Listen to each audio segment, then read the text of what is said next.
네, 안녕하십니까. 이현율입니다.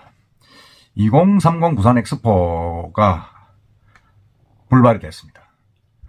저도 어젯밤에 좀 오늘 새벽에 늦게까지 봤습니다만은 정말 쇼크였습니다. 아니 어떻게 저렇게 대패를 할 수 있나. 사실은 뭐 많은 분들이 희망 고문이라 하는데 저도 희망 고문을 많이 받았습니다. 1차, 2차, 3차, 1등, 2등, 3등. 그래도 2등을 하면 3등 로마표를 모아서 역전할 수 있다고 지금 누누이 이야기를 하고 그렇게 언론에서도 대대적으로 홍보를 하고 저도 그걸 믿었고 많은 국민들이 특히 부산 시민들이 믿었는데 어이없는 표차로 졌습니다. 여러분 아시겠지만 리야드는 119표, 부산은 90표, 로마는 17표였습니다. 뭐 누구는 또 뭐 아이고 90표 차다 뭐 이랬지만 엄청난 차입니다. 이건 도저히 저는 사실 받아들이기가 힘든 그런 표차입니다.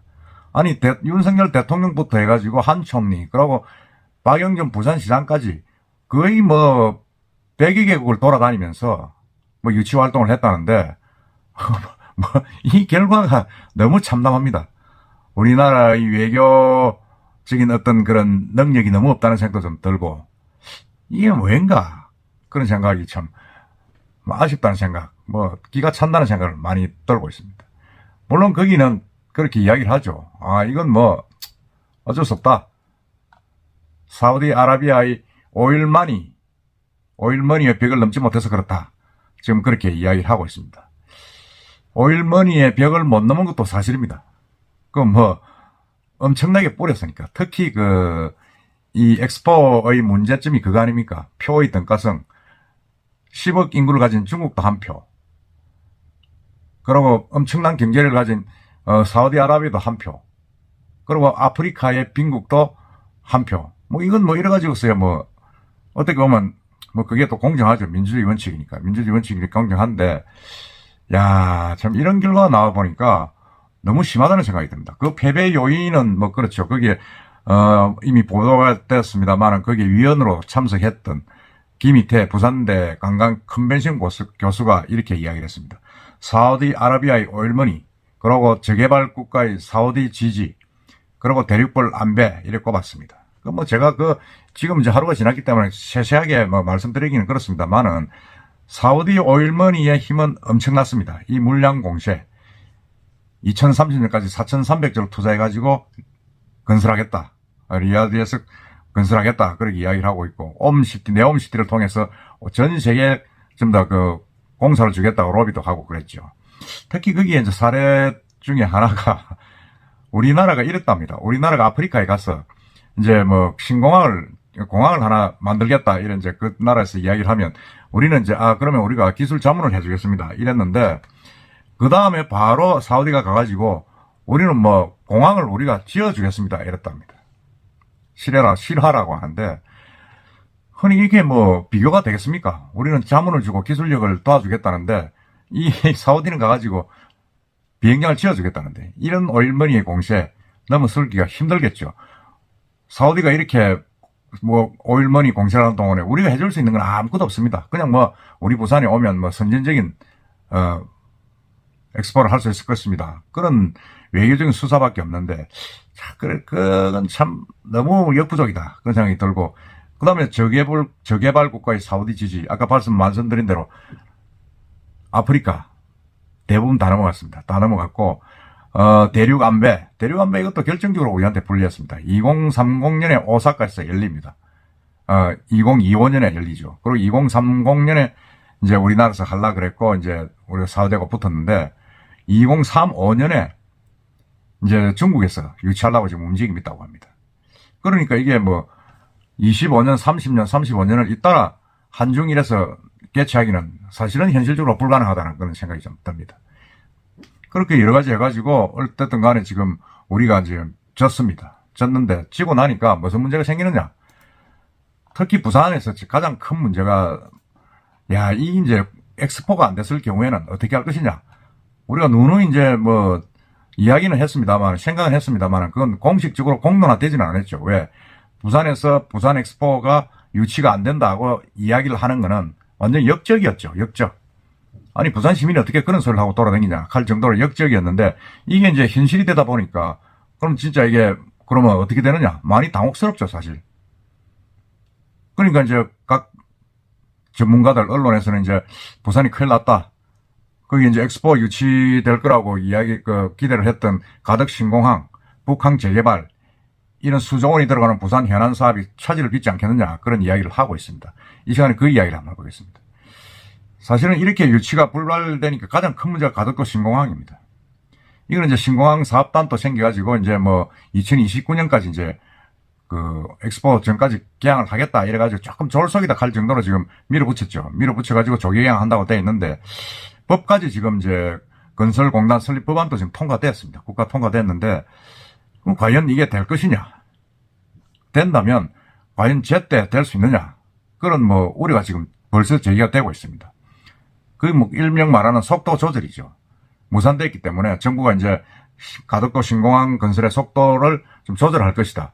그 전부터 이 국토부는 이 가덕도 신공항에 대해서 공항 뭐 활주로를 이렇게 바다 쪽으로 가느냐 육지로 걸치느냐 뭐 이렇게 말이 많고, 개항을 35년으로 좀 되어 있습니다.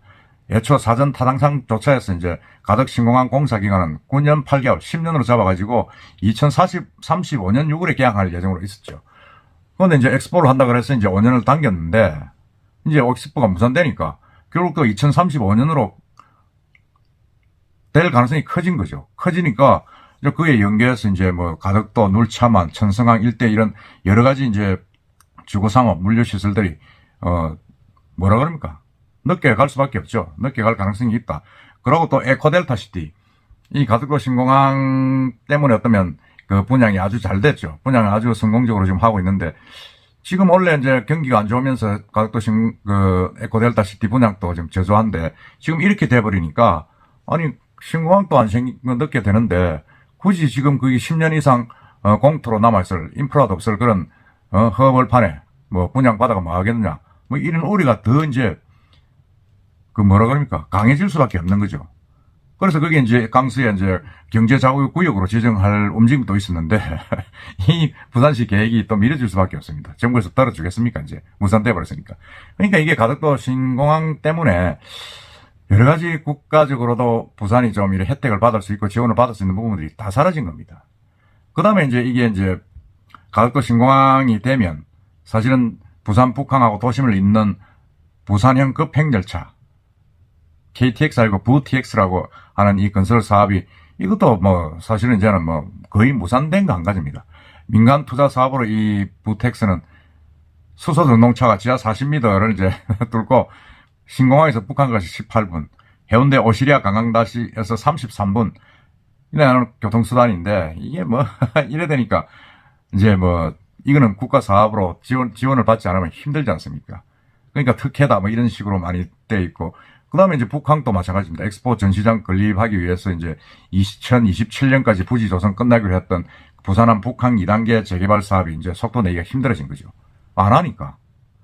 그리고 이제 이 행사장 확보를 위해 가지고 부산 북항에 있는 미군 55 보급창, 8부두, 이게 이제 거기가 이제 엑스포 행사 부지입니다. 거기가 해군 작전 사령부 옆으로 옮기기로 했는데, 신선대부도 옆으로.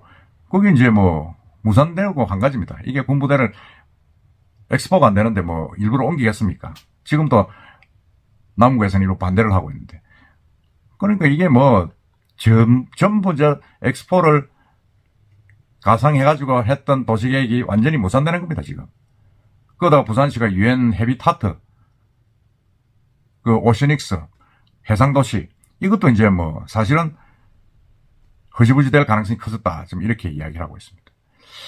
물론 뭐 시관계자들은 뭐 괜찮다, 우리는 뭐 그러함에도 괜찮다 이랬었지만은 열심히 계속 계획 차질 없이 하겠다 하지만은 그건 뭐 부산시 생각이고, 제가 볼 때는 좀 쉽지 않지 않느냐 그런 생각이 듭니다. 그러다 보니까 28일 날 남구 우암 1구역 해링턴 마을에 그 분양 1순위 분양이 완전히 뭐 전 세대에 걸쳐서 지금 미달이 되었습니다.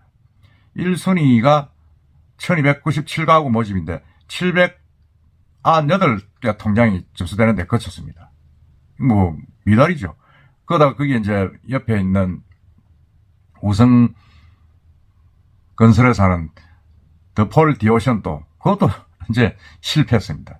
실패하고 이래 되니까 이게 뭐 부산에 지금 안 그래도 지금 계속 그 부동산 경기가 좀 내려가고 있지 않습니까? 다운되고 있고 원래 이제 두 자릿수 경쟁률을 보이는 아파트가 거의 없다시피 하고 하반기에는 뭐 전혀 없지 않습니까? 없어가지고 밀어내기로 올 내년은 경기가 더 힘들어질 것이다. 밀어내기로 하는데 이거 뭐 28일 날 한 그 두 개 아파트가 전부 다 지금 미달이 됐습니다. 해링턴 말에는 1297세대 가구 모집에 798개 통장이 접수되고 그다음 같은 날 더 폴 디 오션은 176가구 모집에 31개 통장이 접수됐습니다. 도대체 이래가지고 물론 뭐 장기적으로 미분양이 나서 또 이제 완판될 수도 있겠지만은 제가 볼 때는 쉽지 않겠다는 생각이 듭니다. 이런 부분들이 어쩌면 부산에서 참 이 엑스포를 기대를 하다가 완전히 되지 않는 바람에 그 희망 고문이 현실화되고 그 현실화되는 후유증들이 사업 계획들이 이제 뭐 엉망진창으로 흐트러지는 수밖에 없다는 우려를 많은 사람들이 하고 있습니다. 제가 볼 때는 이 부분을 박영규 시장이 돌아오면 원인 분석을 좀 하고 또 책임질 부분은 박영규 시장도 책임을 져야 됩니다. 그렇게 돌아다니고 겨우 29표 얻어가지고 이 부산이 뭐 명성을 떨쳤다 하지만 제가 볼 때는 국제적인 망신입니다. 그리고 다음에 35년도에 다시 도전하자 하는 그런 또 제2의 희망 고문을 주고 있는데 그거는 현실적으로 불가능합니다. 왜냐하면 이게 뭐 2등이나 아이가 결선 투표까지 갔으면 가능한 이야기인데 이 뭐 1차 투표에서 뭐 완전히 대패를 했는데 뭘 또 35년도에 갑니까? 35년도는 또 중국입니다. 쉽지 않지 않습니까? 그러니까 이제는 이제 몇 년 동안 우리 부산 시민들을 좀 이렇게 희망 고문했던 그런 사안들을 좀 정리를 하고 정말로 좀 첫 출발하는 자세로 버릴 건 버리고 가질 건 갖는 그런 형태로 가야 된다는 생각이 듭니다. 어차피 내년 또 경기가 엄청나게 어렵다고 지금 예측을 하고 있는데 부산의 어떤 그런 기업체, 민생을 챙기는 일에 이제는 박영균 시장도 좀 신경을 써야 된다. 그런 생각이 듭니다. 그렇지 않으면 차기 시장 선거에서도 선거는 어렵지 않나는 생각이 듭니다.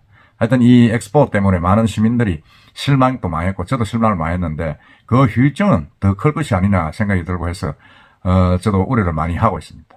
앞으로 어떻게 될 건지 지켜보면서 또 뜻을 모아 나가야 되지 않겠나 생각이 듭니다. 여러분들 생각은 어떻습니까? 이상입니다.